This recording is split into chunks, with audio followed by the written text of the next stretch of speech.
जय माँ सभी को। 10 जून 2021 जेठ कृष्ण पक्ष अमावस्या दिन गुरुवार को इस वर्ष का प्रथम सूर्य ग्रहण पड़ने जा रहा है।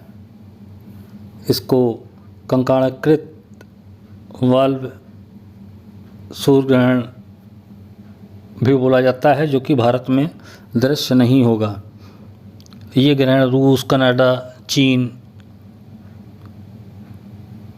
उत्तरी अमेरिका के उत्तर पूर्वी भाग, उत्तरी एशिया, उत्तरी अटलांटिक महासागर में दिखाई पड़ेगा।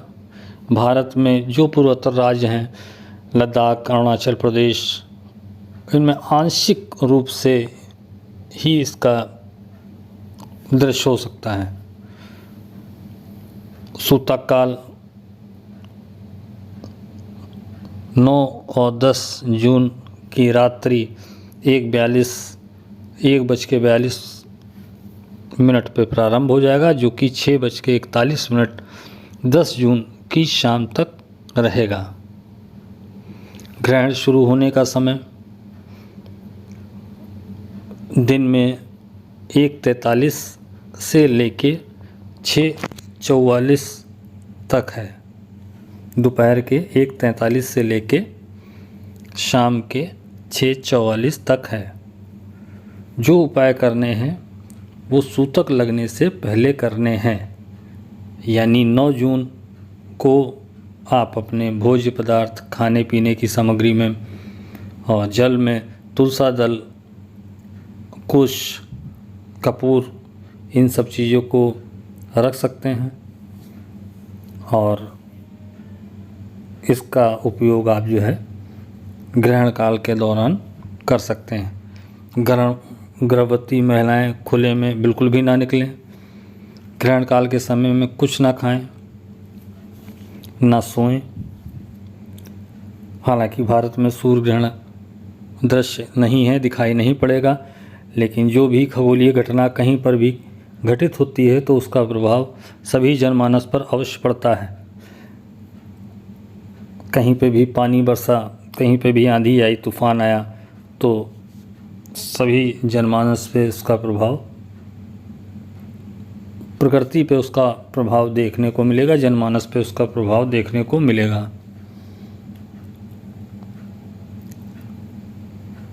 ग्रहण के समय सावधानी रखें। खाना ना ही खाएं तो ज़्यादा अच्छा है, लेकिन माताएं, बहनें, गर्भवती महिलाएं, बच्चे और बुजुर्ग, ये लोग पहले से ही तुलसा दल, कुश, कपूर पानी के ऊपर एक प्लेट में रखें, उसका ही प्रयोग करें। मलमूत्र का विसर्जन ना करें, खुले में कतई ना निकलें, ताकि इसका नकारात्मक प्रभाव माँ या बच्चे पर ना पड़े। इसमें एक आप उपाय भी कर सकते हैं। 1 मुट्ठी जौ लेकर सूर्य ग्रहण के समाप्त होने पर अपने सिर पर से उतार कर दूसरे दिन बहते जल में प्रवाहित करें। दूसरा उपाय, 1 हल्दी की गांठ लाल रंग के धागे में बांधकर अपने गले हृदय तक धारण करें। धागे में जो आप हल्दी की गांठ बांधेंगे वो 9 जून को बांधेंगे अपने गले में, और 10 जून को ग्रहण समाप्त होने के उपरांत उसको किसी लोटे में जल डाल के उसमें उसको आप डाल देंगे। और दूसरे दिन सुबह 11 जून को उस जल और उस हल्दी की गांठ को आप कहीं किसी पेड़ के नीचे प्रवाहित कर देंगे। ये दोनों ही उपाय किए जा सकते हैं। आराम से ही दोनों उपाय कर सकते हैं, कोई परेशानी की बात नहीं है। बहुत ही प्रभावशाली उपाय हैं।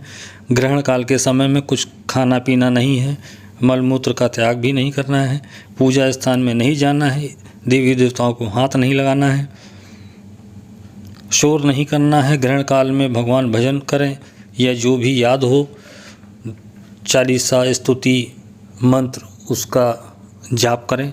ग्रहण काल में सोना भी नहीं चाहिए। अगर बीमार व्यक्ति है या कोई बच्चा है, बुजुर्ग है या डॉक्टर ने बोला है तो सो भी सकते हैं, लेकिन हल्दी की गांठ वाला उपाय अवश्य करें जो भी गर्भवती हैं। सूतक के समय आप कुछ भी कर सकती हैं, खा भी सकती हैं, घूम भी सकती हैं। चाकू, कैंची, सुई या आग का प्रयोग नहीं करना है। सूर्य ग्रहण के समय घर से ना निकलें गर्भवती महिलाएं तो उत्तम रहेगा। लैट्रिन बाथरूम के लिए घर से बाहर नहीं निकलना चाहिए। घर में ही अटैच लैट्रिन बाथरूम हो तो उसका प्रयोग आप कर सकते हैं। ग्रहण काल में किसी का बुरा ना बोलना है, ना सोचना है। नकारात्मक विचारों को दूर रखना है। नकारात्मक नेगेटिव थॉट मन में नहीं आने चाहिए, पॉजिटिव रहना है। शाम 6:44 के बाद किसी बर्तन में जल में ले लें और उसमें गंगा जल मिलाकर पूरे घर में छिड़कें। इस दिन राहु काल 2:08 दोपहर से 3:49 दोपहर तक है। कोई भी शुभ कार्य कतई ना करें, शुभ कार्य करने से बचें। अगर करना बहुत ही ज़रूरी है, आवश्यक है, तो दोपहर 12 बजे से लेके 12:55 के बीच में आप कार्य को कर सकते हैं। ये थोड़ा सा सही समय है। इस ग्रहण का सूतक काल मान्य नहीं है, तो माताओं को जो गर्भवती हैं उनको सिर्फ ग्रहण काल में ही सावधान रहना है। एक मुट्ठी जौ वाला उपाय आप कर सकते हैं।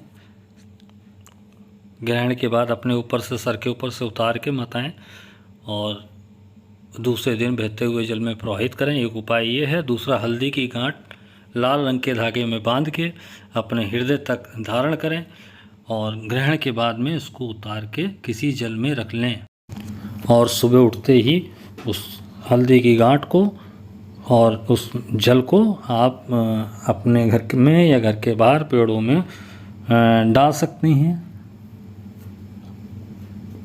दूसरे वीडियो में मैं आपको इस सूर्य ग्रहण से सभी राशियों पर क्या प्रभाव पड़ेगा इसके बारे में जानकारी दूंगा।